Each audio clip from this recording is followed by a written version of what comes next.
Sejam bem-vindos a mais um vídeo aqui no canal Orações com Fé e Devoção.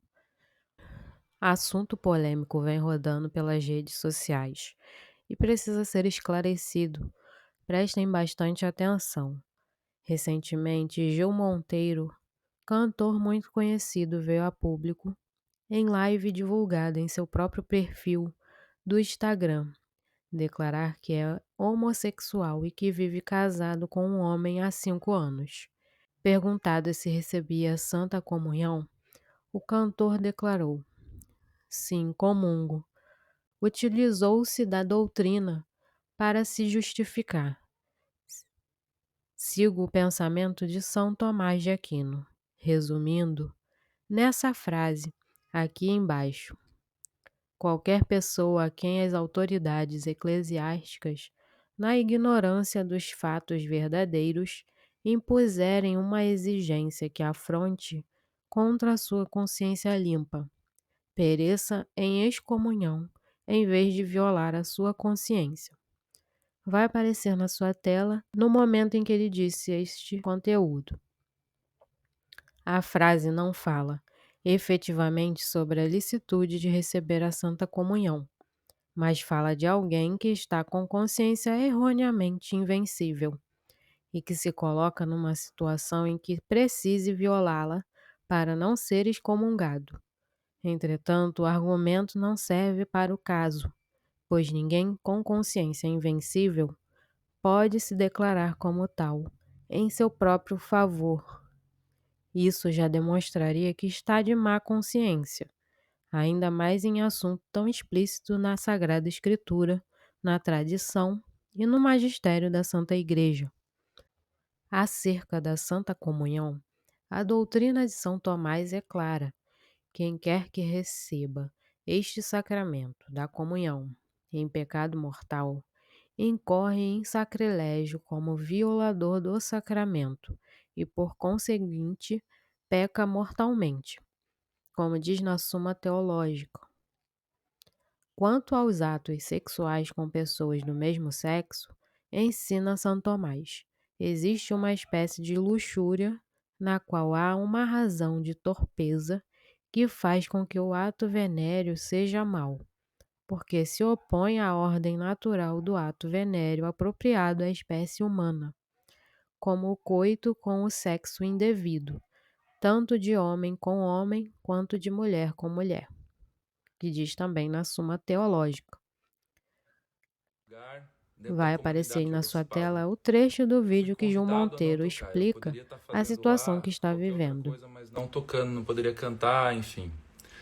E aí o porquê? Era uma ordem que veio, enfim, superior da diocese e tudo mais, porque era grave demais o que eu sou, o que eu fiz. O que eu sou, o que eu fiz. Gente, eu sou gay. Eu sou gay e eu tô num relacionamento já há mais de 5 anos. Vocês sempre perguntaram nas caixinhas de pergunta, você é casado? Sim, eu sou casado. Eu sou casado há mais de 2 anos. Sou casado com o Leandro.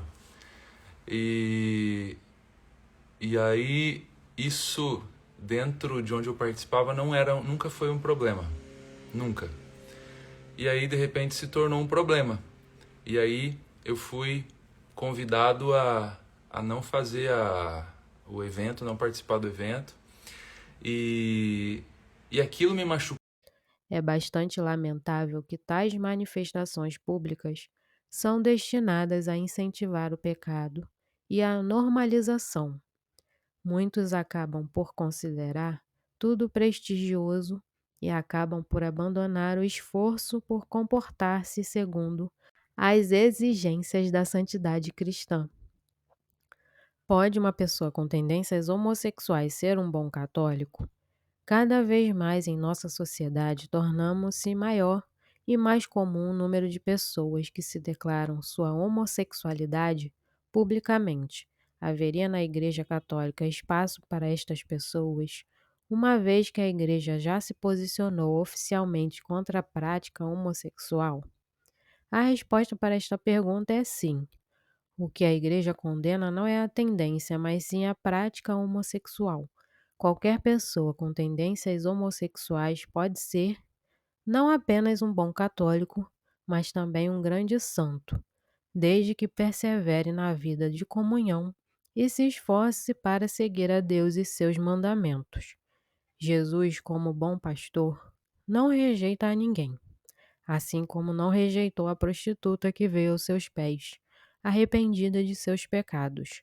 Mas, em contrapartida, ele espera da pessoa uma sincera conversão, ou seja, mudança de vida, de modo que ao menos se esforce para não mais voltar aos mesmos pecados. A Igreja Católica, tal como seu supremo pastor Jesus Cristo, acolhe a todos como mãe amorosa. Acolhe também as pessoas que tiveram ou têm problemas de práticas homossexuais, mas mostra a gravidade deste erro e chama seus filhos à conversão, porque isto contradiz diretamente a lei de Deus e a dignidade do nosso ser cristão. A Igreja acolhe os pecadores, mas exorta a todos que abandonem seus pecados a fim de que se salvem. É falsa a ideia de que, para demonstrarmos caridade, temos que acolher as pessoas e aceitar os seus pecados, pois o pecado é a negação e a exclusão de Deus de sua vida. Logo, não pode haver verdadeiro amor onde Deus é excluído. Este relativismo moral sentimentaloide tem sido muito usado nos nossos dias para justificar o pecado e enganar os filhos de Deus, levando-os a permanecer no seu erro, ao invés de buscarem uma verdadeira conversão. No Catecismo da Igreja Católica diz no parágrafo 2359, as pessoas homossexuais são chamadas à castidade, pelas virtudes de autodomínio, educadoras da liberdade interior, às vezes pelo apoio de uma amizade desinteressada, pela oração e pela graça sacramental. Podem e devem se aproximar, gradual e resolutamente, da perfeição cristã. Ao fundar a Igreja, Jesus Cristo nos proporcionou meios para que sejamos salvos, e isso é possível através dos sacramentos. Porém, para que tenhamos acesso aos sacramentos, precisamos seguir a orientação da Igreja. Vou listar alguns itens que remetem à sexualidade, que geralmente proporcionam muitas dúvidas, tanto para heterossexuais quanto para pessoas com tendência homossexual.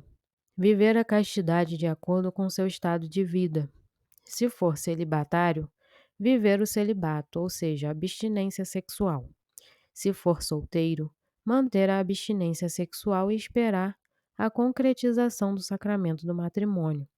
Se for casado, viver a castidade dentro do casamento, mantendo relações apenas com a esposa sem uso de métodos anticoncepcionais. Enfim, fazer sexo fora do casamento é pecado grave. Todo aquele que comete um pecado grave e não se arrepende e não se confessa, corre risco de ser condenado ao inferno. A orientação da Igreja para pessoas com tendências homossexuais são: viver a castidade de acordo com seu estado de vida. Se for solteiro, manter a abstinência sexual. Se for a Se a vocação for celibato, basta viver o celibato, ou seja, a abstinência sexual. Enfim, se a pessoa com tendências homossexuais viver a castidade e luta para obedecer aos outros mandamentos da Igreja, confessando-se com frequência, conforme orienta a Santa Igreja, ele é tão cristão quanto o Papa e está no caminho certo para o caminho do céu. Outra questão é: se pode uma pessoa com tendências homossexuais receber o sacramento do matrimônio com uma pessoa do mesmo sexo? Segundo a doutrina da Igreja, não pode haver casamento entre pessoas do mesmo sexo, pois a prática homossexual, ou como é chamada pela Igreja, pecado impuro contra a natureza. É considerado como um dos 4 pecados que bradam o céu e pedem vingança a Deus. Deste modo, é impossível que a interpretação da Igreja mude sobre este assunto. Pode um homem com tendências homossexuais receber o sacramento da ordem? A Igreja, conforme suas regras e sabedoria, não pode admitir ao seminário e às ordens sacras aqueles que praticam a homossexualidade, apresentam tendências homossexuais, ou como o catecismo da Igreja se refere, inclinação objetivamente desordenada, ou que apoiam a chamada cultura gay LGBT. Os pecados que bradam ao céu e pedem vingança a Deus são quatro. Primeiro, homicídio voluntário. Segundo, pecado impuro contra a natureza, que são os atos homossexuais, bestialidade, sexo anal ou oral, mesmo que hétero, etc. Terceiro, opressão de órfãos e viúvas. Quarto, não pagar o salário a quem trabalha. Por que se diz que estes pecados pedem vingança a Deus? Diz-se que estes pecados pedem vingança a Deus porque o diz o Espírito Santo e porque a sua malícia é tão grave e manifesta que provoca o mesmo Deus a puni-los com mais severos castigos.